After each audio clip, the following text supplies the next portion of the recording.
get them for a couple of days, but I told her I'm working and all that. Okay, let's get into the story. I want all these social workers to tap, tap, tap in. Okay, this is time to tap in. I was on lunch and I was on Instagram, and this story popped up on my feed.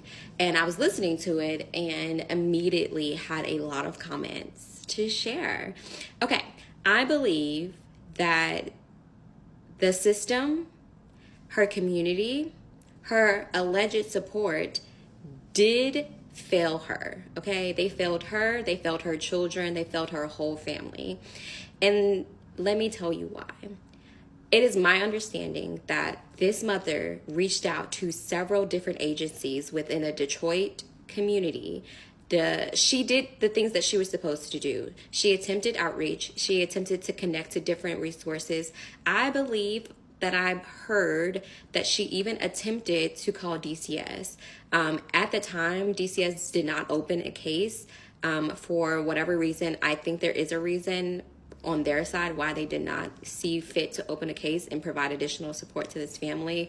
I cannot recall that information at the moment, so I don't want to misspeak. However, yet again, and I also want to reiterate, like, from the story, if you watch it, they said that she was in a car with four of her children, her mother, her, and then two teenagers. I don't know how this many people can fit in a car comfortably in Detroit winter. Okay, so these kids died due to hypothermia. That is what the toxicology report says. The mother is not 100% convinced that that is the reason why her children have passed away, as she states that she attempted to keep all of the children as warm as possible, and she did what was necessary in order to keep them from freezing overnight. That could just be denial, that could be grief. Whatever the case is, regardless how they continue to live in that situation for 3 months is absolutely mind-boggling to me, because at that point she should have had access to services. She reports that there was no bids available whenever she would call. And I do understand, and I do want to acknowledge that there are a lot of challenges, especially when you have a family system that you are trying to maintain. If she already had four biological children and then two potential cousins or older children involved, and her mother, it is hard to find placement for the entire family unit together, right? Especially when there's boys and girls, and some shelters do want and desire to keep children of certain ages separate from, like, mothers and young children. And so there's a lot of things that we can consider, we can talk about in the comments. But regardless, like I said, she attempted to reach out and was not met halfway with anything. I think that she exhausted as many resources that she had knowledge of, and was still met with this problem of homelessness. And I can't even imagine how she was able to provide food and hygiene for these children. Like, their basic needs were not met. And I have a lot of empathy for her, because I'm believing they're going to charge her, or they have charged her. This happened back in February. I'm just not finding out about it.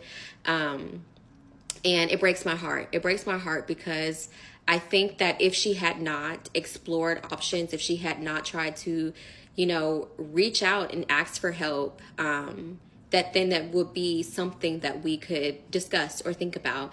But I think that she did her best in trying to access services in order to help her children and her family. And she reached out to the father. So this is where my sassiness comes in. It's because this system is built upon to be punitive for women and individuals who have given birth to children. And there is not a lot of accountability or expectations set upon the other partner. So typically it is the man in the part of the reproduction of a child. And it's very unfortunate because mothers are constantly facing these obstacles, these barriers to getting access to care and treatment, to resources, to referrals, and their basic needs for their children, while fathers are out and about living their lives. not assuming accountability for the part that they play in half the DNA that they provided.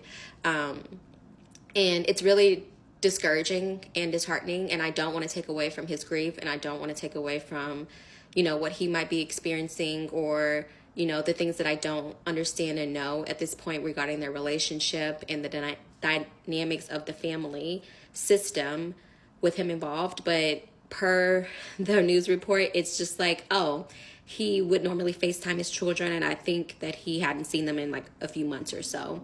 And so to me, that's alarming. To me, like, if she's going to be persecuted or put on a trial or whatever the situation or scenario might be, I believe that he should also hold some accountability, because as a father, you are also expected to show up for your child. You're also expected to provide for them.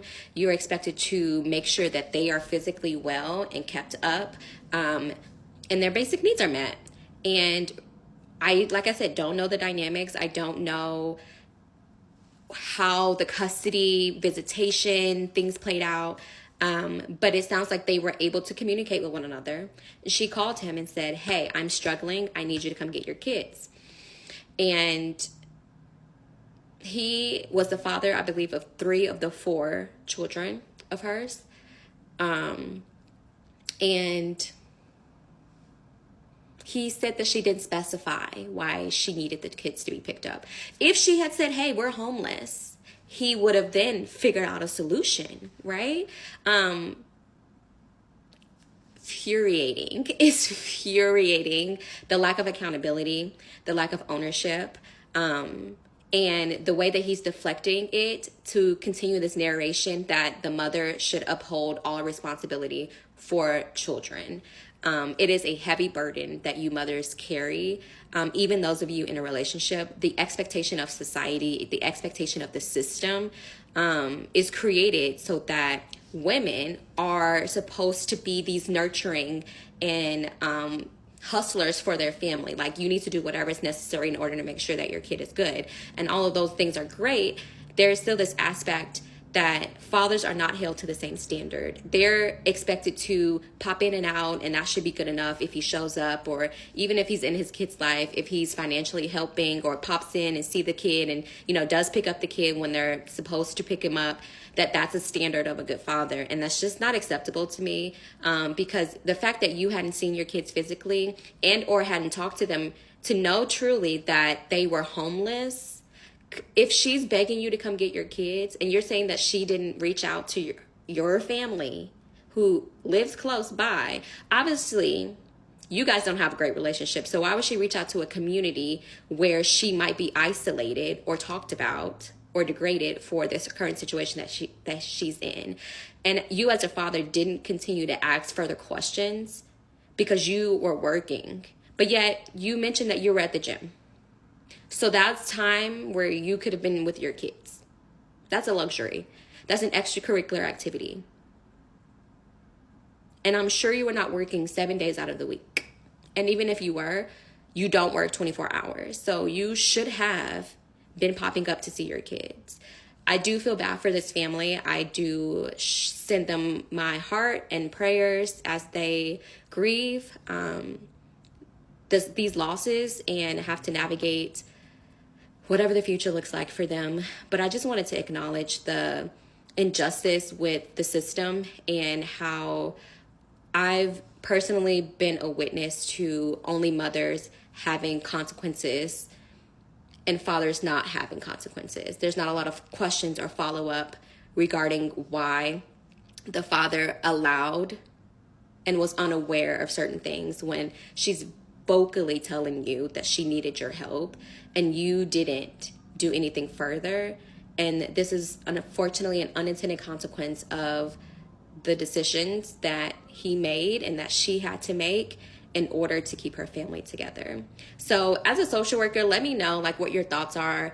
I have so many more thoughts, but I only have 10 minutes. And so I have to move on. But it just blows my mind. So I wish that our system continued to improve and hold both parties accountable when it comes to children and care and giving them access to resources. And we need more resources, obviously.